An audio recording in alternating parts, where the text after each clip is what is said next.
মৰমৰ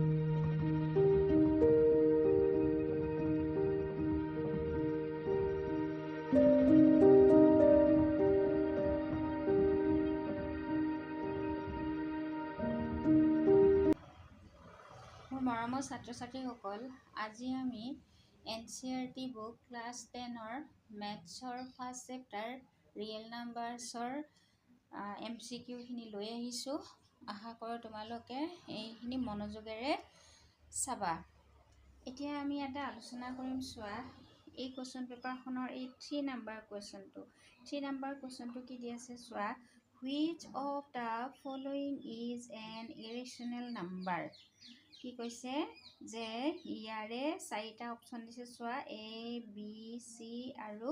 D option দিয়া আছে। ইয়াৰ ভিতৰত এটা অপশ্যন কাৰেক্ট হ'ব। আমাক কি সুধিছে, ইৰেশ্যনেল নাম্বাৰ কোনটো বা ইয়াৰে অপৰিমেয় সংখ্যা কোনটো আমাৰ উলিয়াব লাগে। চোৱা, এইটো কি হয়, 5টো তোমাৰ পৰিমেয় সংখ্যা হয়। ঠিক তেনেকৈ বিটো চোৱা 9, যদিও বা এইটো স্কুৱেৰ ৰুটত আছে নাম্বাৰটো, তথাপিও এইটো এটা স্কুৱেৰ নাম্বাৰ। 9টো এটা কি হয়, স্কুৱেৰ নাম্বাৰ। গতিকে ইয়াৰে আনচাৰটো কি হ'ব, 3 আহিব। গতিকে এইটো কি হয়, ৰেচনেল। ঠিক তেনেকৈ 0 কি হয়, ৰেচনেল। বাচি গ'ল কি, চিটো তোমাৰ কি হয়, ইৰেচনেল হয়। কেনেকৈ হয় চোৱা, যিটো √8টো কেনেকৈ ইৰেচনেল হয় ইয়াতে চাবা যে কি হয়, √8 মানে আমি কি জানো চোৱা, 2 × 2 × কি হয় 2, মানে 2 × 2 = 4, 4 × 2 = 8, 8 2 কিমান কিউব টাইমছ, মানে 2 কিউবটোক আমি 2² × 2 লিখিব পাৰোঁ। তো ইয়াতে আমি লিখিম 2² × 2, এই 2টো বাহিৰত আহি গ'ল, কিন্তু এই 2টো পেয়াৰত নাই, গতিকে তাৰ ওপৰত থাকি যাব √2। তো এইটো কি হয়, ইৰেচনেল নাম্বাৰ হয়। গতিকে আমাৰ অপশ্যন চিটো কি হ'ব, কাৰেক্ট আনচাৰ। এতিয়া চোৱা, তাৰ পিছৰ কুৱেশ্যনটো নম্বৰ 4টো আকৌ দিয়া আছে। চোৱা, ইয়াতে কি কৈছে চোৱা, if A and B are two integers then HCF × LCM is। ইয়াতে কি কৈছে চোৱা, A আৰু B দুটা কি হয়, ইণ্টিজাৰ্ছ হয়, আৰু ইহঁতৰ কি হয়, LCM আৰু HCFৰ মাল্টিপ্লাই বা প্ৰডাক্ট উলিয়াব দিছে। চোৱা, A B কি হয়, তোমাৰ ইয়াত অখণ্ড সংখ্যা হয়, আৰু লগতে ইয়াৰ কি HCF × LCM আমাৰ উলিয়াব লাগে, বা গসাউ × লসাগুটো আমাৰ উলিয়াব লাগে। আমি কি উলিয়াম চোৱা, A কি হয়, তোমাৰ ইয়াৰ ফেক্টৰটো 1 × A, B উলিয়াব দিছে 1 × কি হ'ব, তোমাৰ B হ'ব। therefore কি লিখিবা, ইয়াৰে HCF মানে গসাউ কি হয়, তোমাৰ 1 হ'ব, মানে ইহঁতৰ কমনটো they have common factor 1 only, no other factor. so LCMটো কি হ'ব, তোমাৰ LCMটো A and B হ'ব। therefore product HCF ×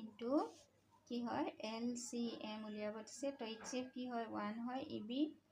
তো এইটো কি হ'ব, আনচাৰটো AB। তো ইয়াতে চাওঁ আমি আনচাৰটো কোনটো হয়, যে ফাৰ্ষ্টৰটো ইয়াৰ অপশ্যন হয় AB, বাকী এটা কি হয়, নহয়। এতিয়া চোৱা, ইয়াতে নম্বৰ 5টো কি কৈছে চোৱা, দ্য নাম্বাৰ 7 × 11 × 13 + 13 ইজ। তলৰ কোনটো অপশ্যন কাৰেক্ট হয়, prime number, composite number, not a real number, and irrational number, কোনটো হয় আমাক সুধিছে। তো আমি জানো, চোৱা কি কৈছে ইয়াতে, চোৱা, দ্য নাম্বাৰ, এই নাম্বাৰটো তলৰ কোনটো হয়, প্ৰাইম নাম্বাৰ মানে কি হয়, তোমাৰ মৌলিক সংখ্যা হয়, কম্প'জিট মানে যৌগিক সংখ্যা হয়, নট এ ৰিয়েল নাম্বাৰ নহয়, হয় বাস্তৱ সংখ্যা নহয় বুলি কৈছে, আৰু ইৰেচনেল নাম্বাৰ বুলি কৈছে। এতিয়া চাম আমি যে 7 × 11 × 13 + 13, তো এইটো কৰি চোৱা, 7 × 11 ×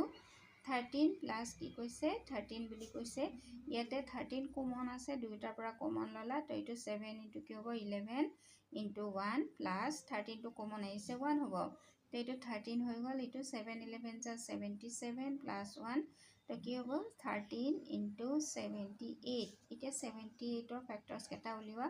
2ৰে 39 হ'ব, 3ৰে 13 টাইমছ হ'ব। তো এতিয়া চোৱা, 13 × 2 × 3 × 13 হৈ গ'ল, 2 × 3 × 13 স্কুৱেৰ, ইয়াৰে ফেক্টৰ ইয়াতে 1 এটাও লগাই দিয়া। চোৱা, more than 2 ফেক্টৰ্ছ, যদি নাম্বাৰটোৰ more than 2 ফেক্টৰ্ছ হয়, তেতিয়া ই কি হয়, কম্প'জিট নাম্বাৰ বা যৌগিক সংখ্যা হয়। গতিকে আনচাৰটো কোনটো হ'ব, ইয়াতে দিছে চোৱা, চি নাম্বাৰ অপশ্যনটো হ'ব কম্প'জিট নাম্বাৰ। আছামিছ মিডিয়ামৰ কাৰণে ইয়াতে দিয়া নাই অপশ্যন, ইয়াত যৌগিক সংখ্যা বুলি কোৱা হয়। ইয়াতে অকল বড়ো আৰু ইংলিছত দিয়া আছে কুৱেশ্যনটো অকণমান চাই ল'বা তোমালোকে যৌগিক সংখ্যা হ'ব এইটো ইয়াৰ পিছত 6 নম্বৰ কুৱেশ্যনটো কি দিছে চোৱাচোন 6 number question which of the following is a non terminating repeating decimal কি ইয়াৰ ভিতৰত আমাক কি কৈছে যে non terminating repeating decimal তো আমাৰ উলিয়াব দিছে এতিয়া non terminating repeating decimal টো অসমীয়াত কি বুলি কোৱা হয় non terminating মানে অসীমিত পৌনঃপুনিক দশমিক তো এতিয়া চোৱা ইয়াৰে প্ৰথমটো চোৱা আমাৰ কি কৈছিল যে q কোনটো ফৰ্মত থাকিব লাগিব q is in the form 2 to the power n and 5 to the power m ফৰ্মত থাকিলে ই কি হয় q টো মানে ডিনমিনেটৰটো তেতিয়া আমি কি পাওঁ টাৰ্মিনেটিং ডেচিমল পাওঁ বা সীমিত দশমিক পাওঁ আমি এতিয়া ইয়াতে চোৱা এইটো 2 কিউব আছে এইটো কি হয় 2 আৰু 5 ৰ ফেক্টৰ পাবা ইয়াতে অকল 2 ৰ পাবা আৰু ইয়াতে 5 ৰ ফেক্টৰ পাবা এই আটাইকেইটা কি হ'ব টাৰ্মিনেটিং হ'ব এইটো কি হ'ব 71 আছে চোৱা 2 আৰু 5 ৰ বাহিৰে 2 আৰু 5 ৰ বাহিৰে বেলেগ ফেক্টৰ থাকিলে তাক কি বুলি কোৱা হয় নন টাৰ্মিনেটিং ৰিপিটিং ডেচিমল অসীমিত পৌনঃপুনিক দশমিক বুলি কোৱা হয় তো আনসাৰটো কি হ'ব সি অপচনটো হ'ব ইয়াৰ পিছত কুৱেশ্যনটো চোৱা ইয়াতে 12 নম্বৰ কুৱেশ্যনটো দিছে চোৱা what is the least number to be multiplied with √27 to get a rational number ইয়াতে কৈছে চোৱা ইয়াতে 3 দিছে √3 দিছে 27 দিছে আৰু কি দিছে √5 দিছে আমি ইয়াতে 27 √27 লগত কি মাল্টিপ্লাই কৰিম যে আমি এটা ৰেশনাল নাম্বাৰ পাম তো ইয়াতে চোৱা √27 আমি যদি ইয়াক √3 ৰে মাল্টিপ্লাই কৰোঁ তেতিয়া কি হয় চাই √ৰ ভিতৰত দুয়োটা কি হয় লাইক ৰুট হয় গতিকে 27 * 3 হৈ গ'ল 27 * 3 কি হয় আমাৰ 81 হয় 81 টো কাৰ হেৰি হয় এইটো এটা স্কয়াৰ নাম্বাৰ হয় কাৰ হয় 9 ৰ হয় তো এইটো কাটা গ'ল তোমাৰ 9 হৈছে আনসাৰ তো আমি মাল্টিপ্লাই নাম্বাৰটো কি হ'ব এইটো নাম্বাৰ মাল্টিপ্লাই কৰিছোঁ আনসাৰটো তোমাৰ কি হ'ব বি অপচনটো কাৰেক্ট আনসাৰ হয় ইয়াতে চোৱা এই কোৱেশ্চন নম্বৰ 4 টো চোৱা কি দিছে চোৱা দুটা যোগাত্মক অখণ্ড সংখ্যা a আৰু b দিয়া থাকিলে এনে দুটা অদ্বিতীয় সংখ্যা q আৰু r থাকিব যাতে মানে কি কৈছে চোৱা ইয়াৰে এটা অপচন কাৰেক্ট হয় আমাৰ উলিয়াব লাগে given positive integers a and b there exists unique integer q and r satisfying direct আমাৰ কি দিছে এইটো ডিভিজন এলগৰিথমৰ ষ্টেটমেন্টটোৱে দি দিছে তোমাৰ তো ইয়াতে চোৱা আমি জানো যে কি a = bq + r 0 ≤ r b এৰে কোনটো অপচন হয় এইটো নহয় এইটো কি হয় নহয় এইটো আনসাৰ হ'ব তোমাৰ ইয়াতে অপচনটো বাকিখিনি সব একেই আছে এইটো শেষৰটো চাবা যে কন্ডিশনটো চোৱা 0 ≤ r b তো অপচনটো তোমাৰ কি হ'ব ডি হ'ব ডি অপচনটো কাৰেক্ট হ'ব মনত ৰাখিবা এইটো ষ্টেটমেন্টটো ডাইৰেক্ট দিছিলে ইয়াতে তাৰপিছত নাম্বাৰ 5 টো দিছে কি চোৱা নাম্বাৰ 5 টোত কি দিছে যে পৰিমেয় সংখ্যা 23/2³ * 5 স্কয়াৰৰ দশমিক প্ৰসাৰণৰ দশমিক স্থানৰ পৰিসমাপ্তি হোৱাৰ স্থানৰ সংখ্যা হ'ল তো ইয়াতে কি কৈছে আমাক এই এনেকুৱা বিলাক নম্বৰ দিছে ন ইয়াতে আমি তলত যেটো নাম্বাৰ আমি মিলাব লাগে আমি ইয়াতে চোৱা ইয়াত তলৰ হৰটো চাই পেলাই আমি ক'ব পাৰো যে কিমান স্থানলৈ ইয়াৰ দশমিকটো আহিব চোৱা এতিয়া এই কোৱেশ্চনটো the number of places of decimal expansion of rational number 23/2³ * 5 square is তো ইয়াৰ পৰা আনসাৰ কেইটা আমি পাম 4 ডেসিমাল প্লেছলৈ হ'ব পাৰে 3 ডেসিমাল প্লেছলৈ হ'ব পাৰে 2 ডেসিমাল প্লেছলৈ বা 5 ডেসিমাল প্লেছলৈ হ'ব পাৰে আমি ইয়াতে কৰি চাম চোৱা 23/2³ *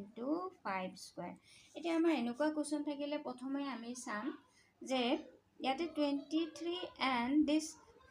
ডিনমিনেটৰত কি আছে চোৱা ইয়াৰে যদি কমন ফেক্টৰ আছে প্ৰথমতে কমন ফেক্টৰটো কেনসেল কৰিব লাগে they have no common factor ইহঁতৰ সাধাৰণ উৎপাদক নাই বা কমন ফেক্টৰ নাই গতিকে আমি ইয়াতে দুটা কাউন্ট কৰি চাম চোৱা এইটো দুটাৰ ভিতৰত কোনটো ডাঙৰ হয় 3 ডাঙৰ হয় গতিকে 3 দশমিক স্থানলৈ কি আহিব সংখ্যা কিটাত দশমিক পৰিব বা কিমান কি কৈছে ইয়াতে up to 3 decimal place আহিব তো আনসাৰ কি হ'ব বি হ'ব কিন্তু কেনেকৈ কৰে ইয়াক চোৱা ইয়াৰ ডেসিমাল প্লেছটো আমি কেনেকৈ উলিয়াও এইটো 23/2³ 2 কিউব হৈ গ'ল ইয়াক আমি এৰেঞ্জ কৰিম এইটো 5 স্কয়াৰ আছে এটা 5 মাল্টিপ্লাই কৰিব লাগে ওপৰটো এটা 5 মাল্টিপ্লাই কৰি দিলো এতিয়া এইটো 5 3 যা 15 হৈ গ'ল 5 2 যা 10 + 1 11 হৈ গ'ল এতিয়া এইটো 2 কিউব * 5 কি হৈ গ'ল কিউব হৈ গ'ল এতিয়া চোৱা 115 তলত কি হৈ গ'ল 2 * 5 কি কৰিলো আমি কিউবটো কমন ললো তো 5 2 যা কি হৈ গ'ল 10 কিউব হৈ গ'ল 115 হৈ গ'ল তো ইয়াতে আমি কি লিখিম চোৱা 115 বাই এইটো 1000 হৈ গ'ল এটা কেইটা 0 আছে 1 2 3 টা 0 আছে তো কেইটা প্লেছত আহিব দশমিক 1 2 3 3 প্লেছত 3 টা 0 থাকিলে 3 প্লেছত আহে মনত ৰাখিবা এইটো এনেকৈ উলিয়াই এটা চোৱা এতিয়া আনসাৰটো কোনটো হ'ব তোমাৰ ইয়াৰ এইটো বি নম্বৰ অপচনটো কাৰেক্ট হ'ব ইয়াতে চোৱা কোৱেশ্চন নম্বৰ 5 টো কি দিছে চোৱা ইয়াতে কোৱেশ্চনটো কি দিছে 2√3/√27 is integer rational number natural number and irrational number which one correct এটা চোৱা 2√3/√27 দিছে so √27 মানে আমি কি জানো 3 কিউব বুলি জানো so 3 স্কয়াৰ * 3 লিখিব পাৰো তো 3 এটা বাহিৰত ওলাই আহিল আৰু এটা 3 ওপৰ স্কয়াৰ ৰুট থাকি গ'ল তো 27 ক আমি এনেকৈ লিখিব পাৰো 3√3 আৰু এটো 2√3 কাটা গ'ল 2/3 2/3 is a rational number অপচনটো আছে না আমি চাম চোৱা rational number মানে কি হয় তোমাৰ পৰিমেয় সংখ্যা এটা ৰেশনাল নাম্বাৰ আছে নাই চোৱা এইটো কি হ'ব তোমাৰ পৰিমেয় সংখ্যা বা ৰেশনাল নাম্বাৰ তোমাৰ অপচনটো কি হ'ব তোমাৰ বি নম্বৰ অপচনটো কাৰেক্ট হ'ব ইয়াৰ পিছত কোৱেশ্চন নম্বৰ 6 টো দিছে চোৱা 8 9 25 ৰ গসাউ হ'ব 8 9 25 and 1 ইয়াৰ গসাউ কিমান হ'ব বা the HCF of 8 9 25 is year HCF কিমান হ'ব ইয়াতে চোৱা 8 9 and 25 8 9 and 25 they have no common factor other than 1 1 into likhiba so itu 1 into 3 square likhila 1 into 5 square they have no common factor other than 1 so HCF of the number 8 9 and 25 is what 1 only D option to ki hoy yare correct hobo option D is correct option এতিয়া ইয়াতে চোৱা এই 15 number কোৱেশ্চনটো 15 number কোৱেশ্চনটো কি দিছে চোৱা তলৰ কোনটো অপৰিমেয় সংখ্যা বা which of the following is an irrational number ইয়াৰ পৰা কোনটো irrational number হয় সুধিছে আমাক চোৱা সো ইয়াতে চোৱা a নম্বৰটো √49/324 তাৰ পিছত ইটো b নম্বৰটো 1/64 দিছে c নম্বৰটো √2/3 দিছে আৰু 1/169 ইয়াতে কি সুধিছে আমাক ইৰেশনাল নাম্বাৰৰ কথা সুধিছে এটো কি হয় অপৰিমেয় সংখ্যা বা ইৰেশনাল নাম্বাৰ ইয়াৰে ডাইৰেক্ট অপচনটো সি হ'ব এটো কি হয় √over থকা নাম্বাৰ হয় ইয়াৰে 64 টো কি হয় স্কয়াৰ নাম্বাৰ হয় এটো কি হয় স্কয়াৰ নাম্বাৰ হয় এটো স্কয়াৰ নাম্বাৰ এটো স্কয়াৰ নাম্বাৰ গতিকে এই বাকি বিলা কি হ'ব তোমাৰ ৰেশনাল নাম্বাৰ হ'ব কিন্তু এটো কি হ'ব ইৰেশনাল নাম্বাৰ ইয়াৰ √over টো গুছি না যায় √over টো সদায় থাকিব সেইকাৰণে অপচনটো কি হ'ব সি অপচনটো তোমাৰ কাৰেক্ট আনসাৰ হ'ব ভিডিওটো যদি ভাল লাগিছে লাইক শেয়াৰ আৰু কমেন্ট কৰিবা আগলৈ এনেবোৰ ভিডিও পাই থাকিবলৈ মোৰ চেনেলটো সাবস্ক্ৰাইব কৰিবা বহুত বহুত ধন্যবাদ আজিলৈ এৰিছো